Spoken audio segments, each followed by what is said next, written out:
बिस्मिल्लाहिर्रहमानिर्रहीम। जैसा कि स्टूडेंट्स हमने चैप्टर नंबर 17 स्टार्ट कर रखा है, तो चैप्टर नंबर 17 का जो टॉपिक आज हम करने जा रहे हैं वो है transmission of light signal through optical fibre. बहुत सारे टॉपिक पीछे से डिस्क्लूड कर दिए गए हैं स्मार्ट सिलेबस की वजह से, जिसमें ट्रांसमिशन ऑफ अ सिग्नल के डिफरेंट मोड्स पढ़ने थे हमने। जैसे कि इलेक्ट्रिकल सिग्नल है, स्टार्ट में इलेक्ट्रिकल सिग्नल इस्तेमाल किया जाता था सिग्नल को एक जगह से दूसरी जगह ट्रांसफ़र करने के लिए। बाद में जब टेक्नोलॉजी इन्हांस की तो हमें इंफॉर्मेशन टेक्नोलॉजी के अंदर एक जिद्दत की ज़रूरत थी। वो जिद्दत ये थी कि हमारे पास जो इन्फॉर्मेशन है तेज़ से तेज़ तरीन और डाटा ट्रांसफॉर्मेशन ज़्यादा से ज़्यादा दरकार था। तो हमने एक नया तरीका अपनाया सिग्नल को एक जगह से दूसरी जगह भेजने के लिए, वो था transmission of light signal through optical fibre. Important topic है। तो हम ये सिग्नल की ट्रांसफॉर्मेशन एक जगह से दूसरी जगह, जैसा कि हमने कहा कि CBIS सिस्टम के अंदर जो ट्रांसफॉर्मेशन होती है, जो चीज़ एक जगह से दूसरी जगह जाती है, वो सिग्नल है। डाटा सिग्नल में कन्वर्ट किया जाता है, फिर रिसीवर जहाँ पर ये सिग्नल रिसीव होते हैं उसे दोबारा डाटा में कन्वर्ट किया जाता है सॉफ्टवेयर की मदद से। तो ट्रांसफॉर्मेशन ऑफ डाटा के डिफरेंट मोड्स हैं, जिसमें आज हमने पढ़ना है transmission of light signal through optical fibre. हमने लाइट का इस्तेमाल किया है सिग्नल एक जगह से दूसरी जगह पहुंचाने के लिए, और जो लाइट जिस मीडियम के अंदर मूव करवाई गई है वो है ऑप्टिकल फाइबर। तो आज इसमें हम ये भी देखेंगे कि ऑप्टिकल फाइबर के थ्रू लाइट को पास करवाने से क्या क्या चीज़ें, हमें क्या क्या फ़वाइद मिलते हैं। तो स्टार्ट करते हैं कि वेव्स ऑफ विजिबल लाइट, जो दिखने वाली लाइट है, have much higher frequency than that of radio waves. इनकी फ्रिक्वेंसी आप जानते हैं, number of waves passing through a unit time. तो लाइट, जो विजिबल रीजन की लाइट है, उसकी फ्रिक्वेंसी काफ़ी ज़्यादा है as compare to radio waves. This means rate of sending information with light beam is larger than that of radio wave और microwaves. जैसा कि आप जानते हैं, ये सारी की सारी waves, radio waves, microwave, gamma rays और ये लाइट वेव, इसके अंदर जितनी भी रेडिएशंस हैं, ये सारी की सारी इलेक्ट्रोमैग्नेटिक हैं। इनमें फ़र्क सिर्फ फ्रीक्वेंसी का है। तो जो फ्रीक्वेंसी हमें नज़र आती है, जो हमारी आँखों के लिए फिजिबल है, जो रेंज के अंदर है, उसे हम विजिबल लाइट कहते हैं, हालांकि ये भी इलेक्ट्रोमैग्नेटिक रेडिएशन है। तो an optical fibre has used a transmission channel for this purpose. Information को एक जगह से दूसरी जगह पहुंचाने के लिए जो मीडियम इस्तेमाल किया जाता है उसे ऑप्टिकल फाइबर कहते हैं। An optical fibre with coating with lower reflective index. Refractive index क्या है? लेट्स सपोज मेरे पास ये एक वायर है ऑप्टिकल फाइबर की, इसमें लाइट टकराती है और फिर अंदर इधर से टकराती है और इधर से टकराती है और इधर से टकराती है। इसको हम रिफ्रैक्टिव इंडेक्स कहते हैं in a thin stand of high quality glass that absorb very little light. इसकी प्रॉपर्टी ये है कि इस वायर के अंदर जो अब्जॉर्प्शन है लाइट की, वो बहुत कम है। जब लाइट अब्जॉर्ब नहीं होगी तो जो हम डाटा, जो सिग्नल हम इसके अंदर प्रोवाइड करेंगे, वो एज इट इज़ एक जगह से दूसरी जगह क्या हो जाएगा, ट्रांसफ़र हो जाएगा। Optical fibre cable is a bundle of glass fibre with thickness of a human air. इसकी जो थिकनेस बनाई जाती है वो इतनी बारीक है जितना एक इंसानी बाल होते हैं।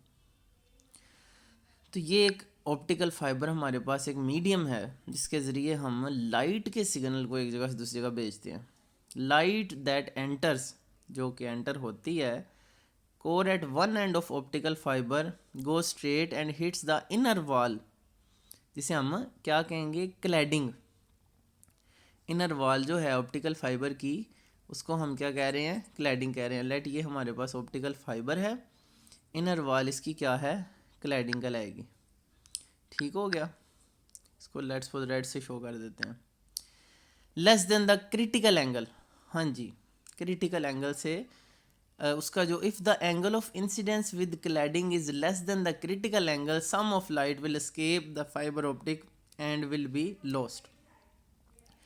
अगर आपके पास जो एंगल ऑफ इंसिडेंस है जिससे ये टकरा रही है, नॉर्मल के साथ जो एंगल बनाएगी, एंगल ऑफ इंसिडेंस है, क्लैडिंग जो इनर सरफेस है, is less than the critical angle, अगर वो क्रिटिकल एंगल से कम हो, some of light will escape the fibre and will be lost, और कुछ इसमें से क्या होगी, लाइट लॉस्ट हो जाएगी, निकल जाएगी इससे बाहर। किस कंडीशन के ऊपर, अगर क्रिटिकल एंगल से एंगल आपका इंसिडेंस लेस होगा। However, if the angle of incidence is greater than that of critical angle, critical angle से बड़ा एंगल जब भी होगा तो लाइट जो है वो लॉस्ट नहीं होगी। ये आपको फिगर में दिखाया गया है, ये देखें ज़रा, ये आपके पास क्रिटिकल एंगल से बड़ा एंगल है जहाँ पर लाइट जो सिग्नल है वो लॉस्ट हो सकता है, बाहर को जा सकता है। लेकिन ये भी एंगल क्रिटिकल एंगल से ज़्यादा है, कुछ लाइट लॉस्ट हो रही है, लेकिन ये क्रिटिकल एंगल से जब ये बड़ा होगा तो सारी की सारी, क्रिटिकल एंगल वो एंगल होता है जिसके ऊपर लेट्स सपोज ये फाइबर है, आने वाली लाइट सारी की सारी अंदर ही रिफ्लेक्ट हो जाती है। मतलब बाहर अगर इससे बड़ा एंगल है तो वो बाहर चली जाएगी, और इससे आप कम करेंगे एंगल को तो ये अंदर ही रह जाएगी। तो वो कहता है then the totally reflected beam of light travel straight line until it hits the inner wall again and so on. अगर इसके अंदर ही रहे तो वो बार बार इनर वॉल पे टकराती रहेगी और इस तरह मूव करती जाएगी। The advantage of optical fibre is that it can be used for standing very high data rates using long distance. ज़्यादा दूर तक, ज़्यादा दूर के फासले तक इससे हम इंफॉर्मेशन को और बड़ी तेज़ी से भेज सकते हैं। The feature of optical fibre distinguish it from wires when electrical signal transmitted through wires, the signal loss increase with increase in data rate। उसके अंदर होता क्या है, जब आप इलेक्ट्रिकल सिग्नल से ट्रांसफॉर्मेशन करते हैं तो सिग्नल लॉस और डिस्टॉर्ट होने लग जाते हैं। This discrete decrease the range of the signal. Each optical fibre in a multi mode cable is about 10 times thicker than the optical fibre optic used in the single mode cable. अगर single mode की बात करें तो जितना data आप एक optical fibre की cable से ट्रांसमिट कर सकते हैं, भेज सकते हैं, उतना डाटा इलेक्ट्रिकल सिग्नल से भेजने के लिए आपको 10 गुना मोटी तार की ज़रूरत है। ये बात समझ रहे हैं कि बहुत बारीक वायर के थ्रू बहुत ज़्यादा डाटा ट्रांसफ़र किया जाता है बड़े तेज़ रेट से, और अगर आपको यही डाटा उतने ही डिस्टेंस तक ट्रांसमिट करना है, भेजना है ऐसी वायर से जिसमें इलेक्ट्रिकल सिग्नल ट्रांसफॉर्मेशन है, तो आपको 10 गुना मोटी तार इस्तेमाल करनी पड़ेगी। This means light beam can only travel through the core by following different paths, hence the name of multi-mode cables can be send information only over relatively short distance and used to link computer network together। तो multi mode जो cable हैं वो आपके पास short distance की transmission के लिए इस्तेमाल की जाती हैं। तो ये बेसिकली आपके पास जो थोड़ी इन्फॉर्मेशन, मतलब एक प्रिसाइज सा इंफॉर्मेशन थी usages of optical fibre instead of electrical signal wire. जो बेसिक इसमें समझने वाली बात यही है कि हम इसमें एक बात तो लाइट इस्तेमाल करते हैं जो कि अंदर सिग्नल को एक जगह से दूसरी जगह लेके जाती है। दूसरी जो इम्पोर्टेंट चीज़ है, हमें क्रिटिकल एंगल ऐसा रखना है कि टोटली इंटरनल रिफ्लेक्शन हो जाए। जब टोटल इंटरनल रिफ्लेक्शन होगी तो लाइट बाहर लॉस्ट नहीं होगी और सारी की सारी अंदर ही क्या करती जाएगी, रिफ्लेक्ट करती जाएगी। एडवांटेज इसका ये है कि हम रिलेटिवली बारीक वायर से ज़्यादा डाटा बिना लॉस्ट के और ज़्यादा स्पीड से ऑप्टिकल फाइबर को इस्तेमाल करते हुए सेंड कर सकते हैं। ठीक हो गया। तो ये यहाँ तक हम